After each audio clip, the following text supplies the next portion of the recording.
Please welcome to speak today Kass, certainly Vice President of Regulatory Affairs for the American Airlines, but a very good friend to this community. Howard? Thanks, Chris. I love coming to mid-Michigan because the first thing I get to say whenever I speak here is, go green. All right, before we get started, just kind of a little bit more somber note. Our thoughts and prayers are with a police officer in Flint this morning at the airport, and I'm sure many of you know what happened there, and hopefully he recovers fully and no one else is hurt, and anyway, just hope that kind of stuff stops happening. All right, so before I start, we got to thank a few people, right? Chris, thank you for having me. You do a terrific job for Mid-Michigan and looking out for Mid-Michigan, and we're delighted. And your colleague Tony, who is here and has tracked me down and got me out here and took care of all the details, we really appreciate. In addition, Wayne Seeloff, the new executive director of the airport, has been a great partner, and I know he's been here for about 6 months, and I got a chance to meet and visit with him. I can never say enough about Nicole at the airport, who just does a tremendous job for the airport, and that benefits everybody here in mid-Michigan. And then, while Chris stole my thunder, I'm not going to let him keep it. I want to thank Bruce, Kaylee, and Mary from Senator Peters, Stabenow, and Congressman Bishop's office, and I can't thank the three of them enough for all that they did last year in helping get the service and convincing the folks in DC that we needed to convince. Shout out to the interns from MSU. You can do aviation and be an MSU grad at the same time, so that's all good. And then I'm joined today by Billy Gluns, who is our regional director of state and local government. He's sitting in the back because we may have a slideshow. But he does a great job, and he's really, well, I'm happy to come out here as much as I can, particularly in the fall. He is here. He's the year-round person. Whenever you need him up here for some event or something else, he's the guy, because he's in Chicago and he's got 2 flights a day to choose from to get here. So thank you, Billy, for being here with me. Look, today is the first day of summer, which everybody in this room knows is one of the prettiest days of the year in the state of Michigan. And more than, I think I've met 15, 20, 25 of you, and more than half of you have made reference to the golf. And that you're in here and you're not out there. So rather than have me kind of drone on and walk you through a very terrific presentation that Billy helped put together, here's what I'd like to do with your permission. I'd like to just talk a little bit about the service and how it's doing and what we need to do, and talk about how airlines think about air service. And that's like 2 or 3 slides. But after that, instead of me walking you through a presentation, I'd like to go freeform. I'll walk around with a mic, ask questions about the airline industry. Any question, if I absolutely can't answer it, I'll tell you, but odds are I'm going to answer it, unless Billy tells me I shouldn't answer that one. So let's do that. Let's make it a little more interactive and a little more fun, because while it certainly doesn't make up for being outside on a gorgeous day like today, it's probably a whole lot better than having me just give a speech and turn slides on the deck. So we good? Everyone's good with that? Yeah, okay, but that requires some participation, right? So as Chris said, you've got to start thinking of questions and asking questions. And airlines are always in the news, so don't tell me you don't have questions or can't think of things. Okay, a couple of other notes before we get going. Apparently, American Airlines is the first airline to ever come and speak at the Mid-Michigan, at the Michigan Business Network. So we're really excited to be here. We're not the largest airline in Michigan, but we're certainly the best airline here in Michigan. And we want to grow, and we are growing in Michigan. So that's really important. Okay, so with that, let's just talk a little bit about the air service, right? And really, when we talk about the air service, let me just start by saying, let me set it up and how this came about. So American Airlines is the largest airline in the world. We're also the largest airline in Washington, D.C., at DCA. And that's important because that's a slot-controlled airport where the government regulates landings and takeoffs. So if you don't have a slot, as it's called, you can't operate. We have more slots at American than any other airline. So when it comes time, when slots come around occasionally, as they do, not very often, the government's first inclination is not to give American another flight. So when we called Chris, we said, look, if you make this about American Airlines, or we make this about American Airlines, the answer is going to be no. They're not going to let us get another slot. This has to be about mid-Michigan. It has to be about Lansing. It has to be, you're a community that, I won't get into all the details, but through some bad luck and some kind of regulatory weirdness, always seems to have a flight to Washington, but has to fight really hard to keep the flight because of government regulations. So when we came out to Lansing with Nicole and the team and everybody else, we said, you have to do this. We'll do our bit, we'll do the filings, we'll do the pleadings, we'll take care of the regulatory work, but you have to rally the community. And I will say that I've never seen, in doing this kind of stuff for 20 plus years, I've never seen the government actually write in the order that, wow, the community involvement, the community outpouring, the community support was so terrific and so great that we bought it. We get it. We understand you guys are going to support it and you want it to be successful. And that was part of the decision that they made. So give yourself a big round of applause, because it's everybody in this room and your friends and your family, and you guys got this done, right? So really terrific job. Okay. The caveat with that is they only gave you the slots for 2 years. So sometime next year, we probably got to go through all this again. But now what we got to do in the meantime is not worry about next year, because Wayne and Nicole and the political leadership and American, we'll figure all that out. We'll come up with a strategy. We'll figure out what we're going to do. But what you have to do in the meantime now is you really, really have to support the service, right? The daily flight to DCA and the 2 flights to Chicago. And I know there's a big, big challenge. I know if I asked each and every one of you to take out your wallet and show me the frequent flyer card in your wallet, right, which airline loyalty program you belong to, I bet many of you would not have an American Airlines loyalty card. Anyone have one? Well, Chris, I expect you to have one, right? So that's a handful. What if I said, how many of you have a Delta one in your pocket? How many of you are going to raise your hand? How many of you are too embarrassed to raise your hands because I'm from American Airlines, right?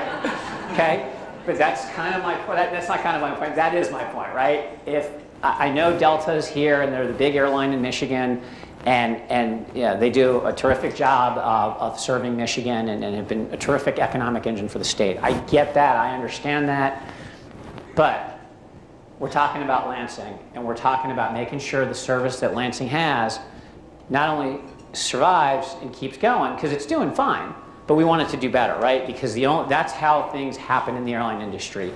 Service begets service, and that's what we really, through everybody in this room, you have to understand. I know the airport tells you this, I know Nicole and Wayne and everybody else tells you this, but I'm here to tell you, you gotta fly the service, right? If you're going to DC and you're not flying nonstop on American, then you're not helping the community in that respect, right? Yes, there are other ways to get there, there are other carriers. We want you to have choice, competition's a good thing, absolutely. But in this case, please use the service. Like I said, it's not failing or doing anything like that. It's performing, but we want it to be even better, because that way, when we go back to the government next year, we have an even better case to make. We have a stronger case to make. It demonstrates that Mid-Michigan got something new. They got a new service, and they demonstrated to the world, hey, this is ours. We want it. We fought for it. We fought really, really hard for it. We now own it, and that's really important. So. So the next time you're thinking about air travel, I know you all have Delta frequent flyer cards, but consider going online and flying locally, flying from Lansing. Sign up for the American Advantage program. It's more generous than Delta's. I suspect. I'm going to tell you that anyways, even if it's not. And it's just really, really important, right? Nicole has a really hard job being the head of marketing at an airport that is surrounded by other airports. Michigan's kind of unique in that respect. So make her job easier. Fly Lansing, right? So that's kind of the hard part of the speech I wanted to, of the presentation, but really just encourage everyone to fly the service and make the service work. Okay, so now I was going to talk about 2 other issues: air traffic control reform, which is really important, and the Gulf carriers, which are 3 airlines that are subsidized to the tune of over $50 billion by their governments, and making it difficult for American, Delta, and United to compete in certain international markets. So we've got a presentation on that, but I don't want to walk everybody through a long presentation, but maybe we'll just page turn and stop at some of the highlights. So, as I mentioned, American, Delta, and United, and a bunch of unions are the sponsor of this. And this is a scenario where we have these open skies agreements around the world, right? We can fly to lots of countries. You want to go to Europe? American wants to start a new flight to Europe. We start the flight, no problem. We have the same rule, we have the same treaty. We have 120 of these treaties. 118 of them perform perfectly. 2 of them, with the United Arab Emirates and Qatar, don't, because those governments subsidize their airlines to the tune of $50 billion. You can see the perfect timing, Billy. You can see the pictures that show the amount of subsidy. And so what these guys are doing is they're, in essence, and this is a term maybe people in mid-Michigan know, they're dumping seats into the United States market, right? And so what that means is, particularly to India, there's only 2 flights a day on US carriers nonstop to India. India has a population of 1.3 billion people. If you look at China, China has roughly the same population as India, but yet there are 19 nonstops operated by American, Delta, and United to China every day. So why is it that US carriers can fly to China, but they can't fly to India? It's because the Gulf carriers, and you can see the growth of the Gulf carriers, they're up to something like 35 departures. They're dumping seats in the United States because they're illegally subsidized, because they're not running flights to make a profit. They're running flights because their government's paying for them to run flights, right? We're not afraid at American. Our CEO, Doug Parker, says this all the time. We're not afraid to compete against any airline in the world. Indeed, we compete against the low-cost guys like Spirit and JetBlue. We compete against Southwest. We certainly compete against Delta and United. You all know that. And we compete against some of the high-end airlines around the world, like Singapore or Air France or people like that. But you know, we can't compete against the treasury of these 2 countries, and neither can Delta, neither can United. So why is that so important, right? Yeah, you're going, you know, I'm not flying to India, what do I care? Well, you care because as these guys continue to grow and take market share, the hubs that we have, whether it's Delta's hub in Detroit, the American hub in Chicago, the United hub in Newark, if they are not growing and these other carriers are taking traffic away, the hubs ultimately shrink. And as hubs shrink, the spokes behind the hubs, and yes, Lansing is, I know everyone here thinks Lansing's a big air traffic hub, but the reality is Lansing is a spoke. And, well, we aspire to be a hub, but we're a spoke today. Service to Lansing, service to Flint, service to Grand Rapids, service to Kalamazoo winds up getting cut because the hubs, a lot of you work in network industries, you understand how this works. The hub shrinks, it all falls apart, it's like a big giant ball of yarn. It starts to unravel, it unravels quickly, and bad things happen. So it really is a big problem. We have, you know, the 3 big airlines in this country support 1.2 million jobs. Those 3 airlines, you know, have about 1,400 people. Every time they put a new wide body into the United States, it's estimated that 1,500 jobs are lost in the United States because of it, after you allow for whatever additional hiring they may do. So it's a really big issue. It's in front of the Trump administration. They're thinking about it. They're thinking about it. They're trying to figure out what to do because it's complicated, because it involves treaties. There's you know, the Department of Transportation is involved, the State Department. Obviously, everybody knows that there's a lot going on in the Middle East, and these 2 countries are strong allies of the United States. So there are a lot of equities at play. But our point is, we can have strong military and security relationships with countries around the world. Indeed, we do with the Japanese, the South Koreans, the Europeans, but we can still talk to them and have disagreements about trade and try and work through things. So it's a big issue for the American, Delta, and United. So just wanted to make sure you're aware of it. And if you hear about it, certainly encourage your congressional folks and others to side with the airlines in this. All right. The other quick thing we'll do, the picture in the bottom, here, let me show you. Does anyone know what this is? Anyone? Okay. Who said it? Stand up and say it, please. Yes, that is a paper strip. When you go into a control tower in the United States and your flight is being handled by an air traffic controller, he has a paper slip, he or she has a paper slip. When your flight leaves the coverage area of the air traffic controller working on your flight, he takes the paper slip and he hands it off to his colleague sitting next to him or her. Okay? Think about that. That's a paper strip. right? Where's my smartphone? Pull out your smartphones, right? That's what powers the air traffic control system in the United States, right? That technology is, well, let's see, paper was invented when? Pens and pencils were invented when? Right? Does that give you a sense of why I'm here pitching air traffic control reform?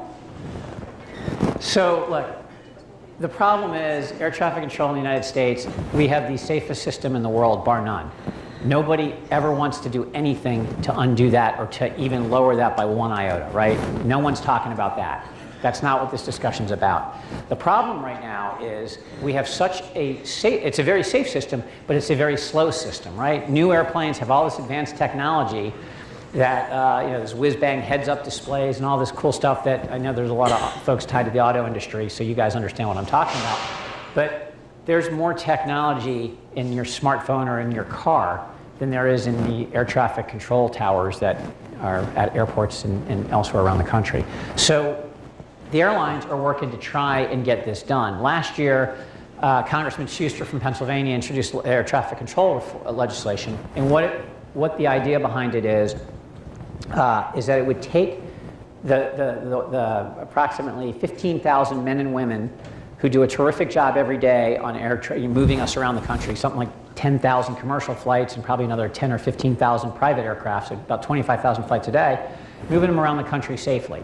It would take them, set them in a non-profit corporation that would allow them, this corporation would have bonding authority, it would have procurement, different procurement rules than the government has today, and it would be free of congressional appropriations. So the problem we have today is not that the FAA does a bad job. The FAA does a terrific job, but they are subject to the whims of Congress, something I suspect many of you in this room may be. And so when Congress has a continuing resolution, they can't spend above last year's level, so they can't continue to make investment in new technology. When you can't bond, and the FAA does not have bonding authority, you can't go out and buy 10 years worth of this new technology so it can be deployed across the system year in and year out consistently. You are subject to what Congress gives you. And because you can't bond, you're literally having to fund it every year, which those of you who make things and manufacturers here in the room, you're going to give a better deal to some guy who's making a 10-year commitment than a guy who's making a 1-year commitment. The FAA can't do that because they don't have the authority, and there's an anti-deficiency law that they have to live by. And then, it's the annual appropriation, right? So we pay all these taxes that are supposed to be for aviation. When you buy a ticket, a large part of your ticket is taxes. Well, those taxes are supposed to fund the system, but they don't really fund the system until Congress says they fund the system. So by going to this air traffic control reform system, you get free of the shackles of Congress. You set up a not-for-profit company. No one's here to make a profit out of it. And you ultimately, over time, develop a terrific system. Canada is a country that did that 20 years ago, and they have one of the best air traffic control systems in the world with lower fees than they had on an inflation-adjusted basis 20 years ago. It works. We're one of the few countries, in fact, in the world still that has a government-run system. Now, what does all this mean? Why is he up here talking about this, right? This map, this chart here. To fly from DC to Washington and New York, right, a very popular route, there's hourly service. Back in 1990, that took 67 minutes, right? So you could leave at 8 in the morning and you'd be in New York at the gate, 9:15, right? No big deal. Today, the block time, what you see in an airline schedule is 80 minutes in 2016, and I think that's an average because I'm a frequent user of the flights between Washington and New York. It blocks, the schedule shows a 9 a.m. departure gets you in at 10:40. It's 100 minutes, right? And that's ridiculous. It's only 200 miles. Airplanes fly at 450, 500 miles an hour when they're going full speed, right? We see it everywhere, and it does have an impact. So when airlines have to expand their schedules, there can only be so much schedule time in the day, right? Because you've got to crew them. People don't want to travel at 3 in the morning. There are flight and duty rules about when pilots can fly and flight attendants. So all this extra time takes time away off the total number of hours the airline can fly. And when we have fewer hours to fly because each flight takes longer, it means ultimately the output is fewer flights, which means fewer seats, which means fares are higher than they would otherwise be. And it means less opportunity, particularly in spokes, right? So I'm not saying it definitely hurts Lansing, but it certainly doesn't help having this system that is so inefficient. So that's something we're working on. The new FAA bill, the reauthorization bill, is rolling out today in the House, and it will have ATC reform in it. As you might imagine, and this is something the administration supports. President Trump actually had a gathering at the White House about 2 weeks ago where he threw his administration's support behind the concept, and they really like it as part of the infrastructure plan. You know, I don't want to get into politics here, but President Trump doing that energized some people, but it also maybe de-energized others who were maybe thinking about it. So you can guess how that broke. But it's a really important issue. The carriers, for the most part, are in support of it and are unified. There's some exceptions, but for the most part unified. And so it's really important. So the folks from Representative Peters' office and I'm sorry, Representative Bishop's office and Senator Stabenow and Peters' office, I'm definitely talking to you today. Please be supportive. Tell your boss to support this stuff because it's really important, and we think we'll have a terrific world-class air traffic control system that's even better than what we have, much better than what we have today. All right, so we managed to go through 15 slides in about under 10 minutes. So that means there's lots of time. Let's go. Airline questions. What do you guys want to know about airline industry, travel? I'm based in Washington. If you really twist my arm, I might even say something about Washington. But what do you want to talk about? Okay, so yes, please. Since I have business people, I'd like to address the fact of flying from Lansing and doing the nonstop to Washington, D.C. What happens is people will call and say, but the prices are too high. Prices aren't high, guys. The seats are gone. So that fare starts out about $136. If you know you're going to Washington, D.C. in October, you buy your ticket now. If you know you're going to go next week, you know you're going to pay more. Our flights on the American Airlines nonstops are close to being full. So instead of saying to everyone, gee whiz, our prices are higher, just look at the logistics of we need to book earlier. Okay? Great. That's a great endorsement. Thank you. I take those calls all day long. That's no argument. Yes, sir.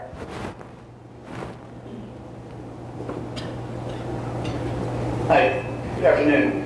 So Tony Bernese with the Aerospace Industry Association of Michigan, and the question is about maintenance. So I understand airlines like to do their maintenance, whether it's overnight maintenance or heavy maintenance, in line, when the aircraft is flying.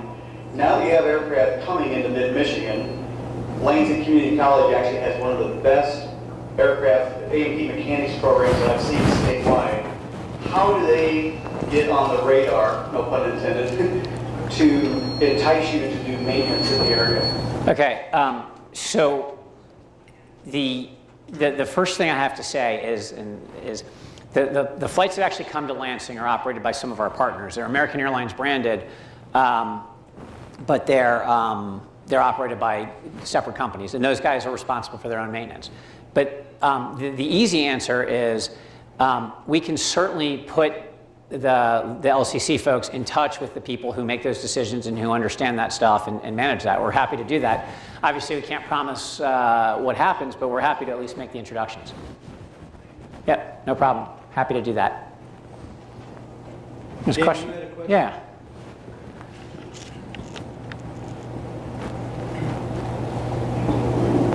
A couple questions on terrorism. Okay. Where do we stand currently on laptops being brought on board? And also your view on the countries that President Trump is looking at having reduced or ceased flying for a period of time before they can do a vetting process. Okay.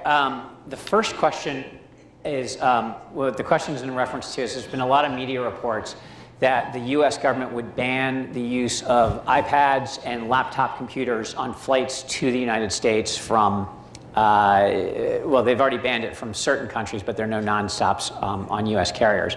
But they're thinking of expanding that ban into Europe and elsewhere. And so this has been talked about for 3 or 4 months, and the airlines are really, really concerned about this because it would be a huge set of challenges for inconvenience for passengers, challenges for the airlines, but obviously we've got to keep everybody safe, and that's our #1 priority. So the government has been working the US government has been working with their European allies because most of the air traffic, the international air traffic, a lot of it comes over Europe, particularly out of the Middle East. And they've been coming up with alternate means of compliance. So rather than just kind of ban the laptops, and just so everybody knows, and this is all public, there's a theory that the bad guys have figured out a way to somehow craft an explosive that could hide in a laptop, and they could do something bad with it, right? So obviously nobody wants to see that happen. So they're working with with the Europeans on a bunch of different ways in which they can do additional screening, additional vetting, change some of the security protocols around to address that issue head on.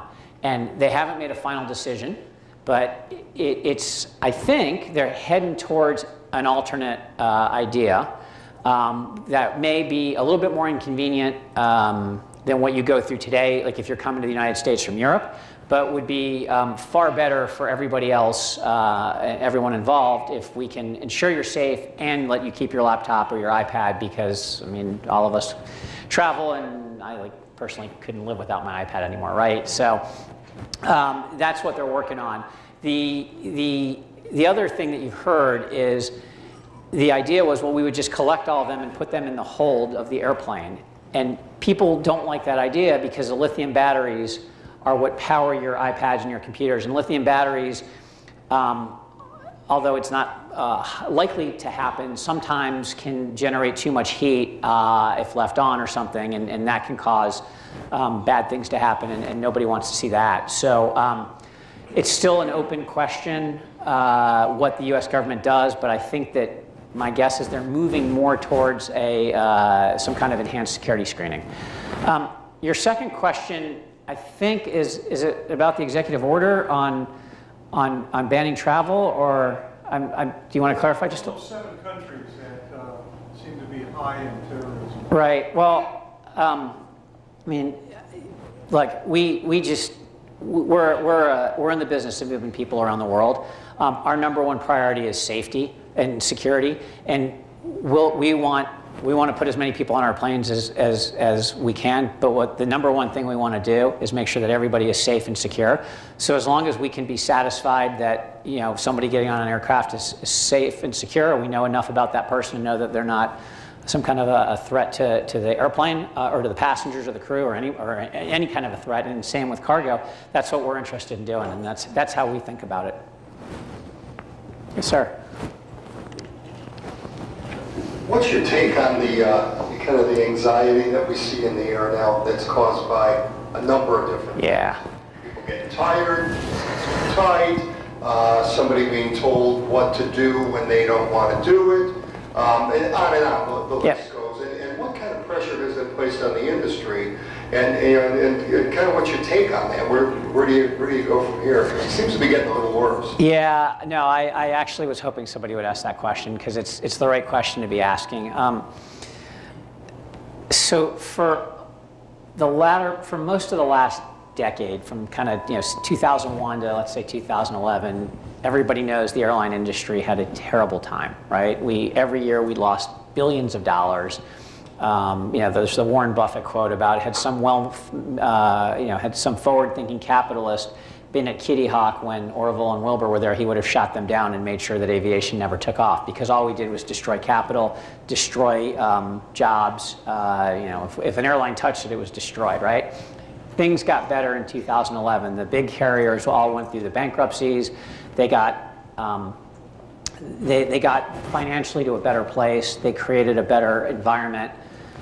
They began to grow. They began to invest. They began to pay their people living wages and good wages. Very, very good wages. And so things have gotten a lot better in that respect, and we've begun to invest. We invest a lot of money. American alone is spending $3 billion upgrading the product, right? Everything from new planes to new amenities on board. We have free streaming video. If you want to watch a movie now while you're on our flight, it's free. So we're doing lots of that. But it's still, the skies are crowded because flying has become a way of life for all of us. You know, maybe 20 years ago you took 2 or 3 trips a year. My guess is most people in this room are on an airplane 2-3 times a month, maybe more. There are plenty of people that we know, that I know, and I'm not talking about airline employees, who are on a plane every week. So it's part of the fabric of American life, right? But sometimes things go wrong, because even on a perfect day, well, even on a really good day, we still have an on-time performance of 80 to 85% of our total flights. And American operates roughly 6,600 flights every day. So we have a lot of opportunity to disappoint some passengers, right? We don't want to disappoint anybody, but you know, sometimes weather gets in the way, or air traffic control, or the plane breaks and we've got to fix it, and you're delayed. And we don't like doing that. These stories you read that say, oh, airlines are okay with that, is just completely false. We spend hours at the officer level at American and then throughout the organization working on ways to make sure our employees have the tools, they have the policies, they have the procedures to make sure that we can do everything we can to get you there on time. What I think you're really getting at is the Dr. Dow incident, which is when everybody saw when the passenger was forcibly removed from a United flight. That was a failing on many levels, but what the biggest failing is at the time, and I think they've probably fixed it, I don't believe that United had empowered their employees to make the right sorts of decisions. And that's what we at American spend a lot of time talking about. And we were talking about it before Dr. Dow, we're talking about it even more now. You know, when you have a situation like that, dragging somebody off of a plane is not the right answer. What the right answer is to empower your employees, give them the tools to up the level of compensation. Somebody will get off the airplane for the right price. And that's probably what should have happened. Unfortunately, that's become a watershed moment, because the airlines, as I mentioned, went through a rough decade, but had been spending billions and billions of dollars improving service, improving pay for their employees, and improving the overall experience. Unfortunately, that event and a couple of other high-profile events have set us back. I mentioned the FAA reauthorization bill in Congress. Part of that bill has a large number of consumer changes in the relationship between airlines and consumers. Some of them, you know, like the idea that you can't drag a passenger off of an airplane except for safety or security reasons after they've been seated, make perfect sense, and the airlines have already gone and done that. I think Congress will probably pass that. Some of the other ones, though, are extreme and go too far and will actually be, over the long haul, deleterious for passengers. But you've hit the right question. It's a hard question. It's hard to answer with an easy answer, because we know we have to do better, because we never want to have things like that. And we're all working, and this isn't about American, and Delta and United and others are working really hard to improve their product and to make it better. It's hard.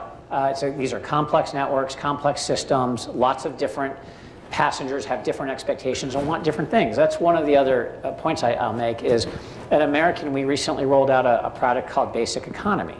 Basic Economy is just what it sounds like. You get a seat that you can get 24 hours beforehand, right, Billy? I'm looking. 24 hours, you can pick your seat? I'm not sure. Okay, I think it's 24 hours you can pick your seat. You might be able to buy a different seat sooner. But along with that Basic Economy, you don't have the right to bring a bag on the airplane. You can slide something under your seat, but you don't get overhead space. If you want to check a bag, you're welcome to check a bag. And you know, we didn't offer that product because we wanted to take something away from passengers.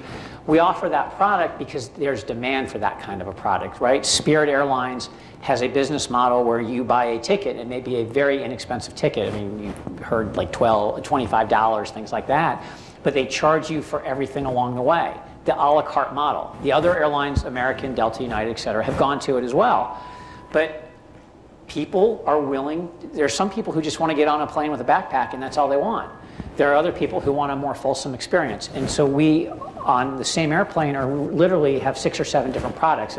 And that gets complicated because you're mixing a lot of different things. So it's a complicated, it's a great question. Thank you for asking it, because I wanted a chance to try and explain it, because I know it's been in the news way too much, but it's still in the news. And it's hard, and just know that at all the airlines, I don't care whether it's Spirit, which is bare bones, all the way up to American, Delta, United, the management teams are focused on making this better. I don't think you'll ever see another incident like that ever again in the United States. I certainly hope you don't. But we've empowered our employees now, so that will never happen on American Airlines. In theory, it could have happened, and we moved quickly to fix it, as I think the other airlines did, so I don't think it will ever happen. But we've got to do better. There's no question. Yeah. Yes, sir. Oh, sorry. I preempted. We're finding a place that won't have feedback. Okay. In full disclosure, I need to say go blue, but I think it's the competition so close in this region that improves the quality for both of us. So my name is Stephanie Mincer. I'm with a company called Gen Therm, and we deal in thermal management, and particularly occupant thermal management. For example, most people would know the automobile seats that heat and cool. We also do patient warming in hospitals and that sort of thing. And in the 18 months or so that we've been working within the airline interiors community, or aircraft interiors community, we've noticed from both the seat suppliers and the independent consultants we've talked to that I'll say the target list for comfort, convenience, passenger product like ours, they'll give us a list. And I would say in the US, the only company that comes close to that list is American. They usually, depending on the person giving us their opinion, that's the only one in the US that comes out. So my question is maybe two-part. First of all, do you agree with that assessment? So if we're talking about premier airlines that strive to give, strive through branding and strive through passenger products to create a certain identity, do you agree with that assessment that you are probably the only one in the US, or do you believe you should be higher on their list? And then the second question would be, I noticed from a lot of the traveling I do in Europe that they have a lot more national loyalty. Like their national airlines, they have a lot of loyalty for their national airlines. And I know it's harder here because we're a bigger country, so they have more airlines, but what is your take on those two things, I guess? Okay, well, first, I can't let a go blue go on. I would just note that Michigan State has nonstop air service to DCA and Ann Arbor does not. So, well, look, your question is about seats, and the fact that you singled American out as being at the top, I love. So thank you for that. So yes, American. Like the industry is really investing, and I know I just said this a few minutes ago, we're spending billions of dollars improving the product. And I know everybody remembers the last bad flight they had, but I suspect that you've flown a dozen or more times, and most of your flights you don't remember, and that's exactly how it should be, right? Hopefully you have an experience that's really memorable. You have a flight attendant or a flight crew member that sticks out in your mind and you think they're terrific. But hopefully most of your flights are exactly what you want them to be. On time, your bag gets there, you're treated with respect and well, and maybe the flight attendant cracks a couple of jokes or the pilot, and there isn't too much turbulence, and it's blue skies. So Americans spending money on improving their seats, both certainly the business class products, and we've just gone to a premium economy product on international, which is a kind of a bridge between the regular economy and the business class. I know other airlines are looking at that sort of stuff, and so I think you'll see more and more of it. I mean, the U.S. carriers are really upping their game. It used to be that if you were going to Europe, you'd pick a European carrier because the 3 U.S. carriers weren't very good across the Atlantic, for example, or to Asia. When we see the surveys and the results and even what the passengers tell us, they like our product in many cases more so than they do the other European or Asian carriers. And that's because we've been making the investment, right? We, at American, we take 4 new airplanes a week. 1 new airplane every 4 days. We've been doing that since 2012. We've got another year or so of that, and we've turned over a fleet of 1,000 airplanes. I mean, the loud, old, kind of tired-looking aircraft, while not completely out of the fleet, are pretty close to being out of the fleet. Delta and United are not far behind. The Europeans, however, are a bit further behind in that, and so we have, I believe, a product advantage over them. So now your last question is about national loyalty in Europe. And you're absolutely right, but I would say that it is starting to come down intra-Europe because Ryanair and EasyJet and Wizz and all the low-cost carriers in Europe, the no-frills carriers in Europe, have broken down those barriers, right? I mean, Ryanair is, I think, if not the largest European airline, they're pretty close. They're not the largest network airline out of Europe, but their intra-Europe flying is everywhere, and they're just for those of you who don't know what these airlines are, Ryanair, EasyJet, they're modeled after Southwest, they're modeled after Spirit. Same deal, you get a seat and anything else you want is a la carte. And so I think that's put a lot of pressure on the Lufthansas and the British Airways and the Air Frances. And I think that nationality that you speak of accurately is eroding a bit. So, okay, other questions? I assume you guys think this is better than having me like stand there and flip through slides. I know you'd all rather be out playing golf, and I apologize, but yeah, that's on Chris. Yes, sir. My background's in patent law, and I got my start in aerospace working at Pratt & Whitney in Connecticut. Oh, cool. And what I noticed when I was there was that the aerospace industry tends to be one of the most innovative industries nationwide of any particular technology, so they're much more innovative and they put a lot more dollars and cents into research and development than I would say even automotive, no offense, automotive, but because I've worked in that area as well. So I guess my question for you is what do you see happening in the next 5, 10, 20 years? What's air travel going to look like? What are some of the coolest things that are coming out as we move into the future? So that's a great question. So there are a few things that are going on, right? It feels like Boeing and Airbus are about to introduce sort of the next generation of aircraft. They're all starting to think about it, right? If you fly American to internationally, to Asia, Europe, or even Latin America, and you're fortunate enough to get on the 787, that's an airplane you want to fly. It's the new generation of aircraft. So it's not the shell of the airplane is not aluminum like what you're used to on a 737 or a 777. It's a composite, right? I don't know what goes into it, but because you might know. But it's this composite material, so it makes the whole experience much different. The plane doesn't have the same issues with pressurization that aluminum has, so the plane is actually better pressurized. So when you take a 12-hour trip to Asia, for example, you get there and 12 hours is a long time on a plane no matter what's going on. But you feel a lot better. The humidity in the aircraft is better. The amenities on board are terrific. Like there's no window shade. The windows just kind of darken depending on what's going on outside. It's all this kind of gee whiz, really cool technology. And the audio and the entertainment systems are of course great. So you want to fly on the 787 if you get a chance. And then Airbus has a similar airplane called the A350 that they're just starting to make deliveries on that is comparable, again, a composite aircraft. So it's a new generation, it's a new product. But it's a really terrific airplanes. And you'd see one and you're like, that's going to Asia? Because they weigh a lot, they're much smaller. I think the American ones, there's different variations, have about 225 seats. But because of the way they're designed and they're completely aerodynamic and the wings look different than the traditional airplane wing, it doesn't look like a very big airplane, but you get on board and it's a fantastic experience. So I would encourage you on your next international trip to book on one of the American 787s. Looking ahead,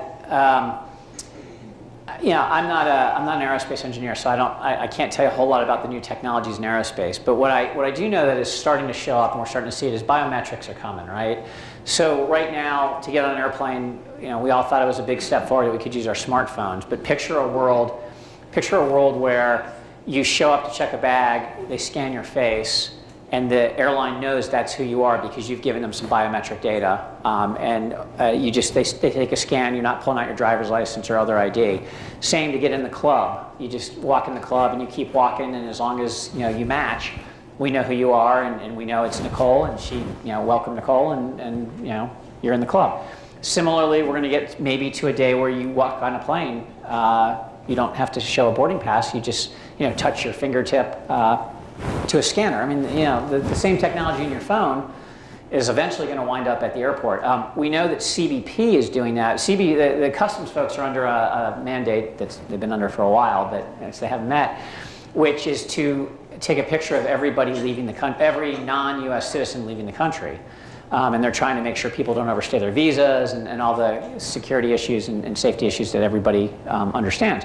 So one of the things they're piloting, they're doing one test right now in Atlanta with Delta, and they're going to start one in Chicago with American next month, is they have a camera at the boarding gate, and they know who the passengers who are on that flight are. They upload the pictures of everybody they think that's leaving on that flight, and as you walk by, you just you look up, it snaps a picture, it matches it against the database, and you're cleared. And obviously, if there's an issue, it gets resolved. So a lot of that biometrics are coming.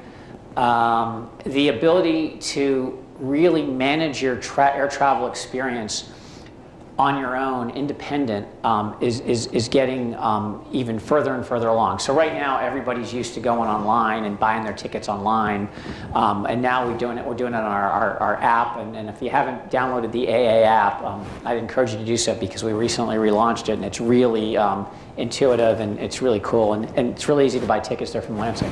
Do you have a question along the way? Yeah, just a real quick question. Yeah. You're the regulatory guy. I am. What are your thoughts on the pilotless planes that Boeing is testing? So I was getting to that. I promised to get to drones. So that's the kind of cool stuff that's going on. Okay, so drones. It's funny. I was going to get to drones because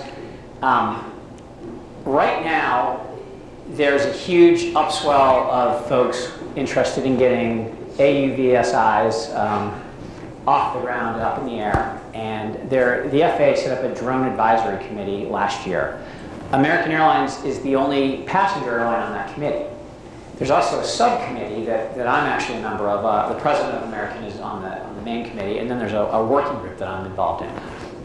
And the reason this is important is because the FAA's budget is currently $16 billion a year, roughly. 90% of that money is the money that you pay taxes on when you buy an airline ticket, right? The trust fund, the federal tax, that all goes into that. About 10% of it's general appropriation. So the drone community wants to access the airspace in the United States, but there's no precedent for it. So the FAA has begun spending a lot of time and resources working on how do we integrate drones into the national airspace system with the #1 goal of safety. So nothing's going to fly if it's not safe. Right now, there's limited drone activity in the United States. You can't fly a drone beyond visual line of sight, so you have to be able to see the drone. They do make exceptions for that, like if a power company wants to go put a drone over a long-distance transmission line and look for flaws or cracks in the towers. That kind of stuff I think they give waivers for, and some news is gathered that way, stuff like that. So these guys all want to become part of the national airspace system, and that's fine, right? Innovation's good. The commercial opportunities associated with drones is terrific. The problem right now is every time, as I like to joke, every time a drone takes off, the airlines put a quarter in the slot, because we're the ones paying for it. You're the ones paying for it through your air transportation taxes. So we're working with the drone community to work with Congress about how do you come up with sustainable funding and sustainable programs so that the technology advances that we need in manned aviation can continue to get done in a timely fashion, while at the same time there are resources available for the drone community so the government can create all the safety rules and all the safety requirements and the certification, so the guys who are actually controlling the drones know how to operate, know what to do, and making sure that the data links are tight. And then there's a bunch of questions, like, as everyone knows, airplanes fly at 35,000 feet, drones fly at all different levels. And so there's a lot of privacy concerns about drones buzzing around at 200 feet and then buzzing past houses and all that sort of stuff. And so a lot of really hard and challenging policy issues. To your specific point about pilotless airplanes, maybe one day that happens, but I think that's a long way off in the future. I don't know how far off, but it's not tomorrow, that's for sure. When the drone folks, when I talk to my friends in the drone community, what they're talking about is, delivering a pizza to your house, delivering, your Amazon product the last mile, if you will. Stuff like that. I know there are folks who have bigger dreams and bigger hopes about like cargo being unloaded offshore and things like that, but it seems like we're still many years away from that. Well, this was reported last week in the news for Boeing testing passengers. So I'm talking about passengers. Yeah, no, I understand. I just think Pizza being delivered. Yeah, no, I understand, but I mean, that's my point though, is first we have to demonstrate that pizza can safely be delivered. And that's why I think it'll be a long time. So. Obviously, you don't buy your pizza where I buy my pizza. Thank you all for your questions. And Thank you.